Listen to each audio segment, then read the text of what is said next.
राजा दशरथ पुरुष से नारी कैसे बन गए थे? स्त्री बने राजा दशरथ ने किस पुरुष के संग विवाह किया?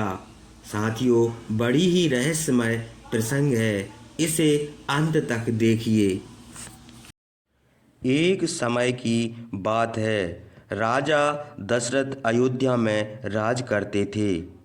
चक्रवर्ती सम्राट थे। राजा दशरथ अयोध्या के राजा थे। राजा दशरथ के मन में एक दिन विचार आया, आखेट करने के लिए। आखेट का मतलब है कि जंगल में जाकर शिकार करने के लिए। तो दोस्तों, आप जानते हैं और आपने सुना भी होगा कि कई कथाओं में आपने पढ़ा होगा कि पहले के जो राजा हुआ करते थे, वह शिकार खेलने का अर्थात आखेट करने का बहुत शौक हुआ करता था और यह शिकार खेलने के लिए जंगल में जाया करते थे। इसी तरह राजा दशरथ ने एक दिन घोड़ा सजाया और घोड़ा पर सवार होकर के अपने हाथ में धनुष बाण लिए शिकार खेलने के लिए अर्थात आखेट करने के लिए जंगल की तरफ निकल जाते हैं। जंगल की तरफ अपने शिकार करने के लिए शिकार को ढूंढते रहे, लेकिन उन्हें कहीं भी शिकार नहीं मिला। साथ ही आपको यह भी बता दूं कि पहले के जो राजा हुआ करते थे, अगर यह आखेट खेलने के लिए जंगल में जाया करते थे तो जब तक इनके लिए शिकार नहीं मिलता तब तक यह अपने राजमहल में वापस नहीं लौटते थे। शिकार खेलते खेलते राजा दशरथ जी बहुत दूर निकल गए, लेकिन इनके लिए कोई शिकार ना मिला। इसके लिए वह कई दिनों हो गए। जब राजा दशरथ बहुत दूर निकल जाते हैं, कई दिन इनके लिए हो जाते हैं, तो इनके लिए बहुत तेज प्यास लगती है। प्यास की वजह से इनका चेहरा कुम्हला गया था और ऐसा लगता था कि अगर इनके लिए जल नहीं मिला तो इनके प्राण भी जा सकते हैं। तो अपने प्राणों की रक्षा करने हेतु पानी की तलाश में राजा दशरथ आगे के लिए चल देते हैं। चलते चलते थोड़ी दूर पर जब निकले तो इनके लिए एक तालाब दिखाई दिया। वह सरोवर और जो था बड़ा ही सुंदर सरोवर था, क्योंकि उसमें देवलोक की अप्सराएं स्नान करने के लिए आया करती थीं। वह सरोवर एक घने निर्जल वन में था। वहाँ कोई नहीं था और उस सरोवर के लिए एक श्राप लगा हुआ था। वह श्राप किसने दिया था? वह श्राप श्रृंगी ऋषि ने दिया था। सरोवर के थोड़ी ही दूर पर श्रृंगी ऋषि रहा करते थे। अपनी कुटिया में वहीं पर तपस्या किया करते थे। श्रृंगी ऋषि की तपस्या के तेज से उस सरोवर के लिए श्राप दे रखा था कि धोखे से भी कोई पुरुष इस सरोवर के जल में स्नान करेगा या इस सरोवर का जल पिएगा तो वह पुरुष होगा तो नारी के रूप में परिवर्तित हो जाएगा, यानी स्त्री बन जाएगा। ऐसा उस सरोवर के लिए श्राप लगा हुआ था। राजा दशरथ पानी की तलाश में आ रहे थे और उनके लिए जब वह सुंदर सा तालाब दिखाई देता है, स्वादिष्ट सा जल देखकर यह पानी पीने के लिए उसी सरोवर के किनारे पहुंच जाते हैं। उनके लिए वहाँ कोई दिखाई नहीं देता। प्यास की वजह से वे बहुत ही व्याकुल थे। घोड़ा से नीचे उतरते हैं और जा कर के उसी सरोवर में पानी पीते हैं और पानी पी के जब राजा दशरथ अपनी प्यास बुझाते हैं तो राजा दशरथ थे जो वह देखकर बहुत आश्चर्यचकित में पड़ जाते हैं, क्योंकि राजा दशरथ पुरुष से अब वे स्त्री रूप में परिवर्तित हो जाते हैं, यानी नारी बन चुके थे। और जब राजा दशरथ ने देखा कि हम तो एक पुरुष से इस जंगल को पानी पीकर नारी कैसे बन गए, यह सोच कर के राजा दशरथ बहुत दुखी हुए। राजा दशरथ विचार करते हैं कि ये क्या हुआ, मैं तो एक राजा से एक पुरुष से स्त्री बन गया। दोस्तों, एक बात और बताएं, राजा दशरथ वो स्त्री बन गए थे, लेकिन उनकी याददाश्त और उनकी चेतना वही थी। अच्छी तरीक़ा से जानते थे कि हम एक चक्रवर्ती सम्राट राजा अयोध्या के दशरथ हैं, लेकिन हम एक नारी बन गए हैं। और नारी रूप को देख कर के राजा दशरथ बड़े ही दुखी हुए।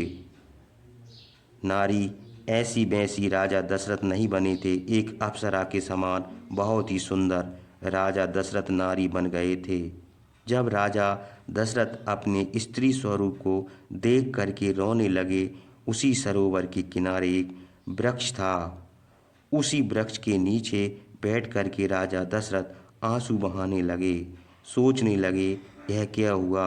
मैंने तो सोचा था कि हम तो अपने राज लौट जाएंगे, लेकिन अब कैसे जाएंगे? हम तो स्त्री बन गए। दोस्तों, बार बार राजा दशरथ के मन में यह विचार आता था, अपने राज जाऊंगा तो कैसे जाऊंगा? लोग हमें कैसे पहचानेंगे?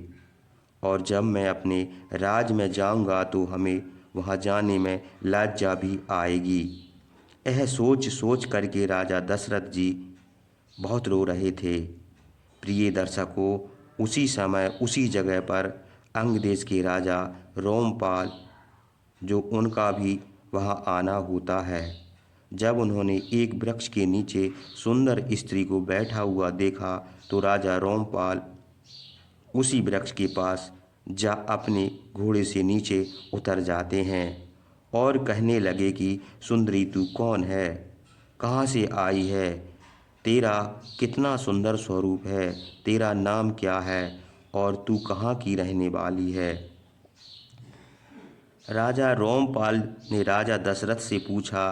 राजा दशरथ कहा कि राजन, वैसे तो मेरे पास सब कुछ था, लेकिन अब कुछ नहीं है। मेरा इस संसार में कोई नहीं है, मैं अकेले हूँ। मेरे जीवन में ऐसी घटना घटित हो गई है जिसके देखकर मैं आँखें मेरी रो रही हैं।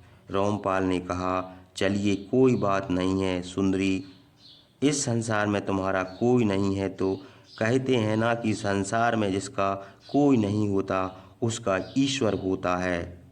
चलिए, मैं तुम्हें अपने साथ लेकर के चलूँगा। हमारे राजमहल में जा कर के आप रानी बन कर के रहिएगा।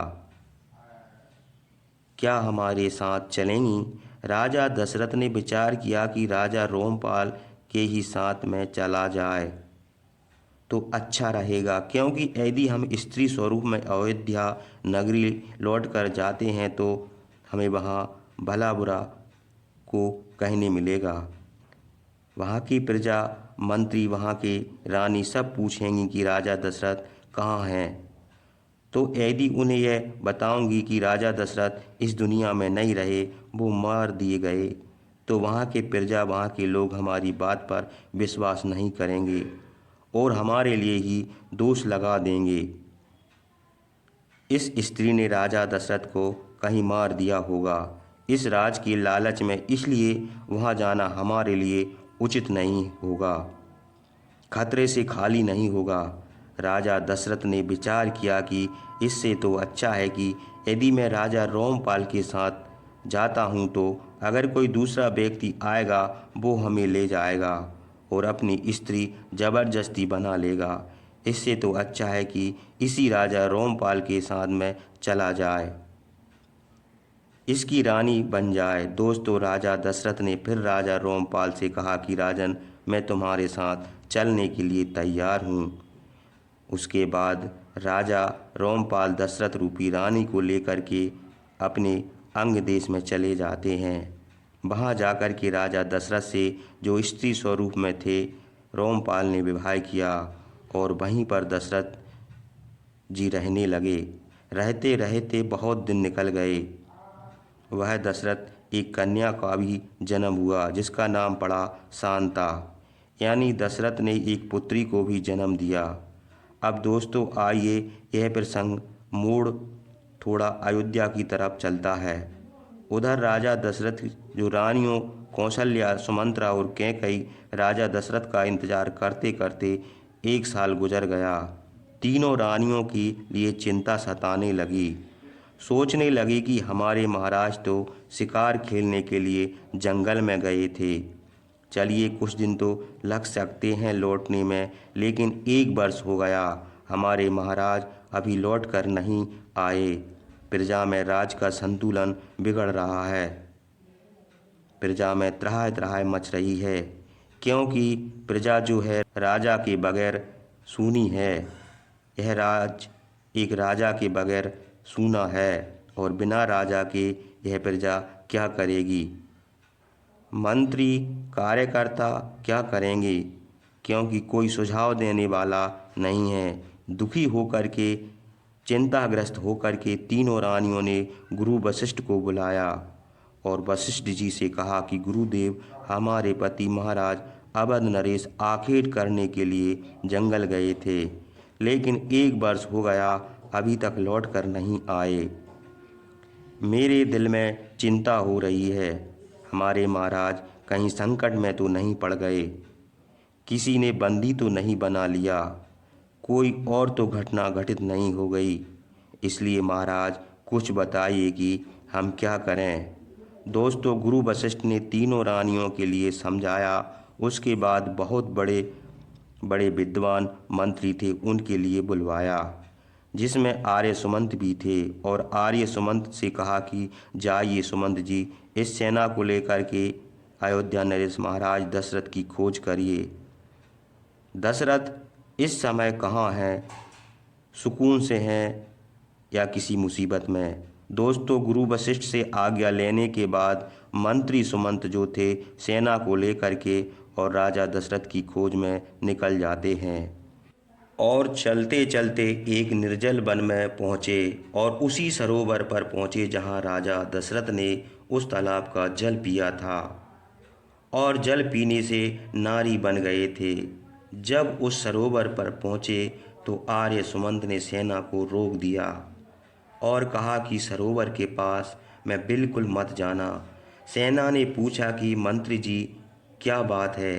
तब मंत्री सुमंत ने कहा कि मैंने बहुत सारी ऐसी कथाएं सुनी हैं, ऐसी कहानियां सुनी हैं कि जहाँ निर्जन वन होता है वहाँ कोई नहीं होता, वहाँ पर अगर कोई तालाब होता है या तो वो तालाब श्रापित होता है या उस तालाब में जंगली जानवर पशु रहते हैं जो कभी भी मनुष्य के लिए हानि पहुंचा सकते हैं।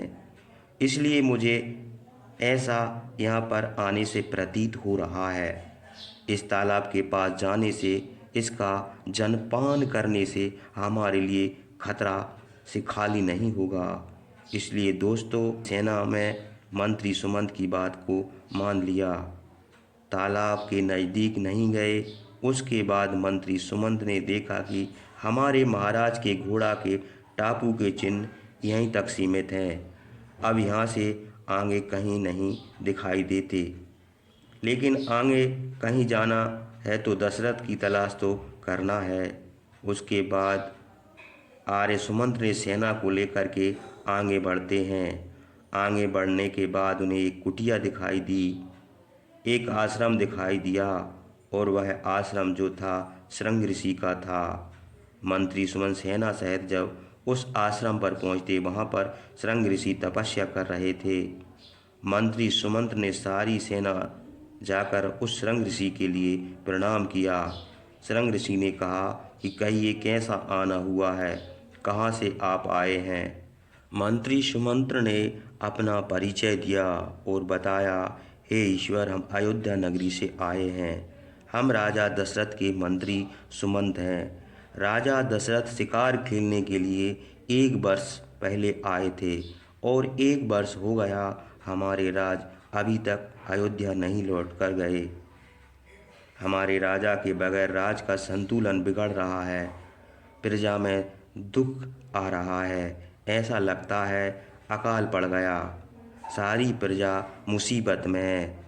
इसलिए हम अपने राज्य की खोज में आए हैं। हे ईश्वर, हमारे महाराज जिस घोड़ा से आए थे उनके टापू के चिन्ह देखते हुए यहाँ हम आ गए, लेकिन यहाँ से आगे चिन्ह गायब हैं, कोई चिन्ह दिखाई नहीं देता।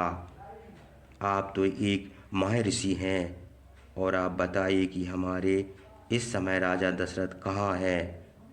हमारी प्रजा बहुत परेशान है और हम भी सब लोग दुखी हैं।